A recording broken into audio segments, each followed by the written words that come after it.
Now we are going to start our new lesson. That means unit 2, polynomials. So before we start this polynomial, here are given some points. That is review. So first of all, you have to discuss about these points that already we have studied in previous class. Actually, polynomials आफैमा पनि के छ हामीले बच्चा बेलादेखि पढ्दै आएको. Now we are in class 9. Polynomial भनेको त के हो, साह्रै सजिलो हुनुपर्ने हो. त्यसमा केही पोइन्ट्सहरू दिएको छ. First I am going to read this points and check whether if you are remember with this statement or not. Okay, so discuss the answer of the following questions. Number A, define rational and irrational numbers with example. So what is the definition of rational number and irrational number? First point. Second, if fx is equals to x square minus 25, find f4, f5 and f6. x ठाउँमा 4 राख भने हो, 4 राख, 4 square minus 25, 5 square minus 25 and 6 square minus 25. Actually यो स्क्वायरको cube हो, मैले यहाँ clear देखिन है. क्युब हो भने क्युब राख, स्क्वायर हो भने स्क्वायर राख. fx x राख, 5 राख, 6 राख भने. Third point, write the index of x in 1 by x cube. So you have to know what is index. Index भनेको के हो? कुनै पनि पोलिनोमियलमा अब भ्यारिएबल दिएको छ भने त्यसको इन्डेक्स के हो? So same as in fourth point, what is the index of x in 5 cube root x to the power 29? 29 or 20 was not clear. 20 हो सर.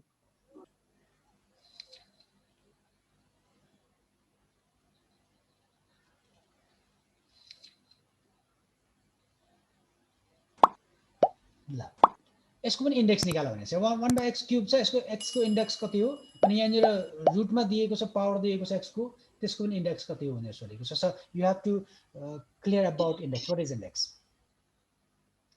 आफ्टर देन त्यसपछि नेक्स्ट पोइन्ट छ, write the degree of algebraic expression px is equals to x square y plus xy plus y square. यसको degree कति हुन्छ. And the last one is write the indices of each term of given expression. यसको indices of each term को है, यहाँनिर cube root x छ, यसको index कति हो, सरी indices है, and root x छ, यसको indices कति हो, 1 by x छ, यसको indices कति हो, x power 4 छ, यसको indices कति हो, and x square छ, यसको indices कति हो. Among these indices write rational and irrational. अब rational हो कि irrational हो त्यो पनि लेख भनेको छ. ठीक छ, यो चाहिँ रिभ्यू. हामीले पोलिनोमियल पढ्दाखेरि के पढ्नु थाहा छैन, तर यो बेसिक कन्सेप्टहरु हामीले बुझ्नुपर्छ. अब यतिमा मैले यहाँ भन्दै गर्दाखेरि यो त रिभिजन भनेको छु नि, रिभ्यू हो, पहिलाको क्लासमा पढिसकेका कुरा हो नि. So if you are confusion with this terms, अब यो टर्म्सहरुको बारेमा तपाईलाई कन्फ्युजन छ भने अब पहिलाको एकछिन बुक पढ्दा हेरौँ त. अब क्लास 8 मा हामीले के पढ्यौं, क्लास 8 को बुक एकछिन पढ्दा हेरौँ त के हुँदो रहेछ. ठीक छ. एन्ड नाउ अब इन्ट्रोडक्सन अफ पोलिनोमियल. एक्चुअली यो सबै यो कन्टेन्टहरु जति यहाँ दिएको छ यो तपाईले पढिसकेकै कुरा हो. यहाँ रिभिजन मात्रै 2.0 मा रिभ्यू भनेको छ. Even 2.1 2.2 whatever given in these books, all are revision. That means we have already studied in previous class. हामीले पहिला पढिसकेका छौं. ठीक छ. तै पनि मैले चाहिँ सर्ट यहाँ पढेर सुनाए. अब algebraic expression of function are classified into following types. Function कस्तो छ, fx 4x square plus 3x minus 5. यसको कोएफिसिएन्टहरु x square को 4 छ, x को 3 छ, and constant term minus 5 छ. कोएफिसिएन्ट भनेपछि नम्बरहरु मात्रै है. नेचर अफ कोएफिसिएन्टलाई हामी के भन्छौं, इन्टिजर्स. पोजिटिभ पनि छ, नेगेटिभ पनि छ, इन्टिजर्स भन्छौं.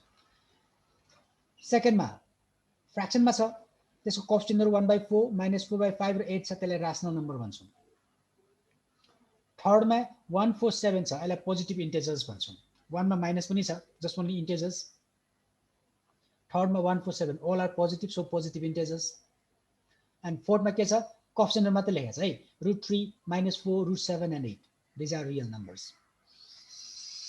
है on the basis of term को कुरा हेरौँ त fx मा 7x छ number of term is 1 so it's called monomial. And second example, fx is 5x plus 3 number of terms are 2 so this polynomial is known as binomial. And the third one, x squared plus 4x plus 3 number of term is 3 so trinomial. After then 3 भन्दा बढी भयो भने हामी के भन्छौँ polynomial. Poly means many, right? Poly means many. Polynomials having many terms.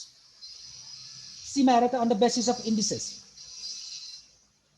Indices fx को 7 छ degree कति छ 0 छ यो डिग्री भनेपछि जहिले पनि हामी के गर्छौं भेरिएबल को पावरलाई काउन्ट गर्छौं है यो थाहा छ है यहाँ अगाडि पनि आइसकेको छ डिग्री अफ अल्जेब्रिक एक्सप्रेसन भनेर भेरिएबल को पावरलाई मात्र गर्छौं यहाँ कन्स्टेन्ट 7 दिएको छ सो 7 * x पावर 0 हो नि हैन x छैन नि x power 0 that's why degree 0 यसलाई हामी कन्स्टेन्ट नम्बर भन्छौं कन्स्टेन्ट टर्म भन्छौं 4x + 7 4x + 7 मा x को पावर 1 छ सो डिग्री 1 भयो यसलाई लिनियर इक्वेसन भन्छौं लिनियर पोलिनोमियल भन्छौं लिनियर फंक्शन भन्छौं है लिनियर मीन्स भेरिएबल को पावर 1 मात्र भएको हो भनेर बुझ्नु पर्यो अब त्यो एज अ फंक्शन को रूपमा सोधेको छ linear function as a equation को रूपमा सोधेको छ लिनियर इक्वेसन पोलिनोमियल को रूपमा सोधेको छ लिनियर पोलिनोमियल ठीक छ and then third one x 2x square plus 3x plus 1 the degree is highest power of variable x is 2 so degree is 2 like quadratic भन्छ quadratic equation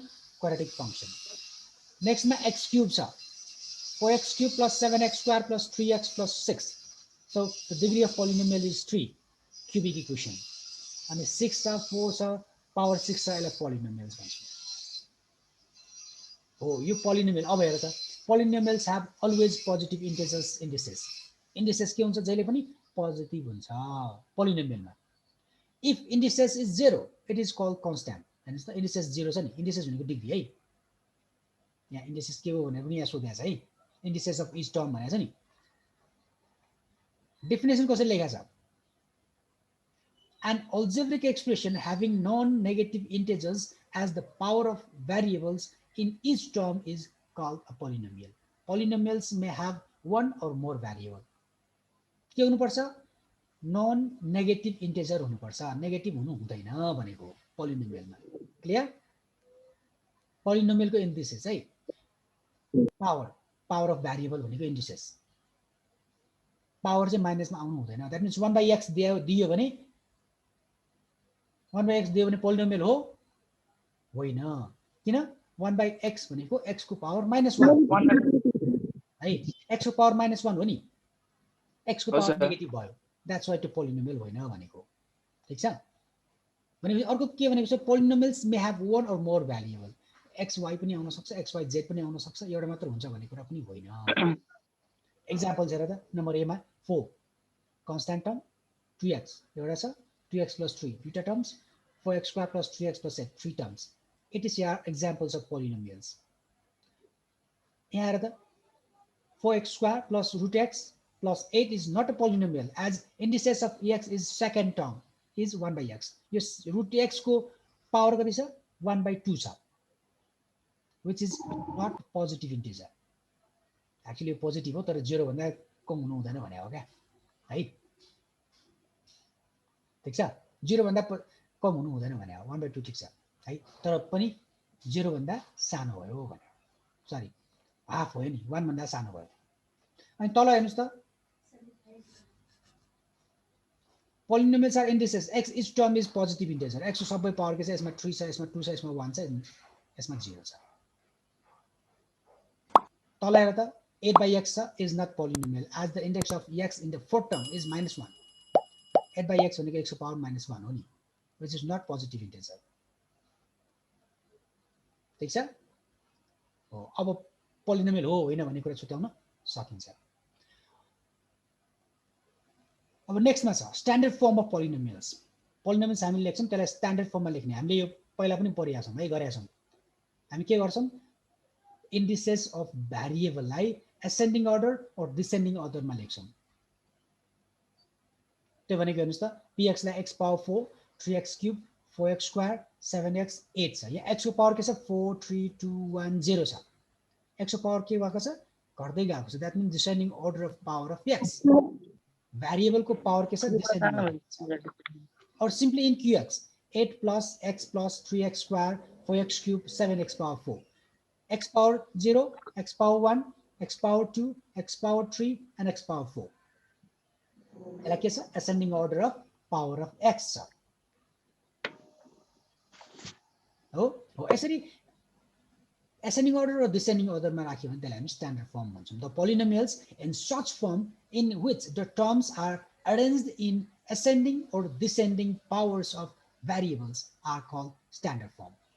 अब कुनै यहाँनिर पावर 4 अगाडि छ अनि यहाँ क्यूब छ यहाँ पावर फेरि 4 पछाडि आयो भने त्यो चाहिँ स्ट्यान्डर्ड फर्म भएन भनेको. क्लियर? अब यो यताको कुरा मैले पढिन. पढ्नुपर्छ. स्ट्यान्डर्ड फर्म हुनलाई के हुनुपर्छ x को पावर के हुनुपर्छ कि एसेन्डिङ अर्डर हुनुपर्छ कि डिसेन्डिङ अर्डर हुनुपर्छ. बुझ? अब आफ्टर देन त्यसपछि यहाँको कुरा आफै पढ. अब नेक्स्ट मा के छ एकचोटि हेरौँ त. Next page. Degree of polynomial. यो डिग्री पनि हामीले पढिसकेका छौं हो. डिग्री भनेको के? सबभन्दा हाईएस्ट पावर जुन टर्मको छ त्यो टर्मको पावरलाई नै हामी के भन्छौँ? Highest power. So, यहाँ भनेको छ the highest power or exponent or index of the variables of the term of the polynomial is called the degree of polynomials.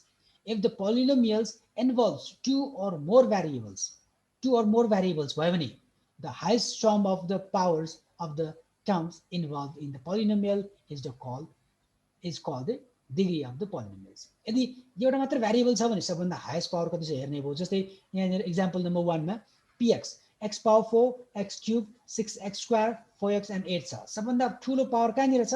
x power 4 हो. हाईएस्ट पावर भनेको 4 हो नि. That's why is a polynomial of degree 4. यो polynomial को degree कति हुन्छ? 4 हुन्छ. In second case polynomial pxy भनेर x and y both variables are given. दुईटा भेरिएबल दिएको छ. x कति छ? 3 x power cube y square x square y x y square and y cube. यस्तो गर्दाखेरि यो x र y को पावरहरु जोड्छौं. यहाँ x को पावर 3 छ यहाँ कति छ? 2 छ. जोड्दाखेरि यो टर्मको पावर कति भयो? 5. यसमा x को पावर 2 छ y को पावर 1 छ. पावर जोड्दा कति आउँछ? 2 + 1 1 + 2 यहाँ चाहिँ 3. भनेपछि सबभन्दा हाईएस्ट त यहाँ 5 छ नि. x को 3 र y को 2 जोड्दाखेरि के हुन्छ? 5 आउँछ. The power is degree of this polynomial is 5 है. यहाँ के भनेको छ? As 5 as degree of x is 3 and degree of y is 2 in the first term. That is 2 + 3 is 5. Clear? ल अब इक्वल पोलिनोमियल्स भनिराख्नु पर्छ पर्दैन? दुईटा पोलिनोमियल इक्वल हुनलाई के हुनुपर्छ? जुन भेरिएबल छ त्यसको कन्स्ट्यान्ट नम्बरहरु कोएफिसिएन्टहरु के हुनुपर्छ? इक्वल हुनुपर्छ. इक्वल नभइकन पोलिनोमियल इक्वल हुँदैन. जस्तै फर एक्जाम्पल यता हेर त. म यसैमा एउटा एक्जाम्पल दिन्छु. यो एक्जाम्पल नम्बर 1 मा a र b को हेर त. a मा x स्क्वायर को कोएफिसिएन्ट कति छ? 5 छ. b मा x स्क्वायर को कोएफिसिएन्ट कति छ? √5 छ. हो √5 छ. भनेपछि यहाँ 5 छ यहाँ √5 छ. इक्वल छ? छैन. छैन. द्याट्स व्हाई यो पोलिनोमियल a र b इक्वल पोलिनोमियल होइन भने हो. यसरी बुझ्नु पर्यो है. इक्वल भन्ने बित्तिकै यहाँको x स्क्वायर को र यहाँको x स्क्वायर के हुनुपर्छ? इक्वल हुनुपर्छ. यहाँ x को कोएफिसिएन्ट 8 छ यहाँ x को कोएफिसिएन्ट -7 छ. हुँदैन. इक्वल छैन.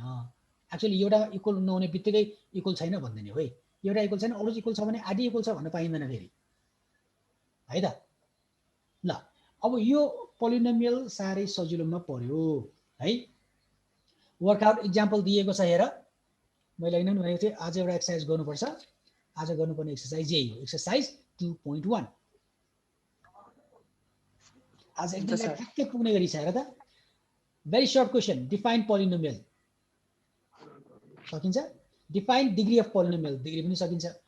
अनि give an example of each of the following types of polynomial constant polynomial fx is equal to 8 fx is equal to 10 जुन नम्बर गरेर दिदियो लिनियर पोलिनोमियल भ्यारिएबल के हुनुपर्छ 1 हुनुपर्छ पावर है क्वाड्रेटिकमा भ्यारिएबलको पावर 2 हुनुपर्छ क्युबिकमा 3 हुनुपर्छ 3 which of the following algebraic expression are polynomial यो polynomial हो a हो b हो होइन c हो हैन होइन c किन होइन होइन यो 3 by किनकि 3 को पावर x - x हुन्छ x भनेको माग्दाखेरि x - 1 हुन्छ अनि के नि के न के हो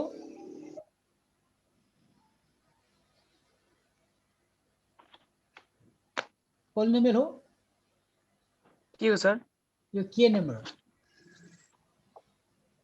के number is it polynomial or not हैन सर किन होइन नि x को पावर कति छ x को power 1 what is a polynomial हो त नि हैन x plus 1 by 4 plus 37 by 9 polynomial हो है x को पावर के छ 1 छ भने हो हैन र हो है अब यहाँ 1/4 छ 2 को पावर -2 हो नि त्यो हामीले 2 को पावरको मतलबै छैन नि हैन हामीले भ्यारिएबलको पावर पो माइनसमा हुँदैन भने हो हैन र हो सर ओके ल अब find the numerical coefficient of x in the following अब x को न्यूमेरिकल भनेको छ के हो सर गर्न सकिन्छ अब यता सर्ट क्वेशन छ मैले भन्नु पर्ला अब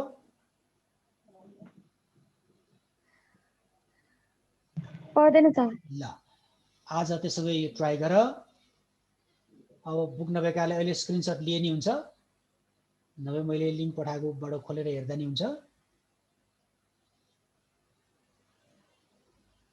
एक्सरसाइज नम्बर 2.1 आजको लागि काम केही भएर बाँकी रह्यो मिलेन गर्न आएन भने हामी भोलिको क्लासमा सोध्छौं गर्छौं अनि गरिसकेका साथीहरूले कन्फ्युजन भएका साथीहरूलाई सहयोग गर्ने है त हुन्छ sir okay thank you very much by by sir by sir by sir छोटो टाइममा मिठो गरी क्लास सक्यो भने रमाइलो हुँदै रहेछ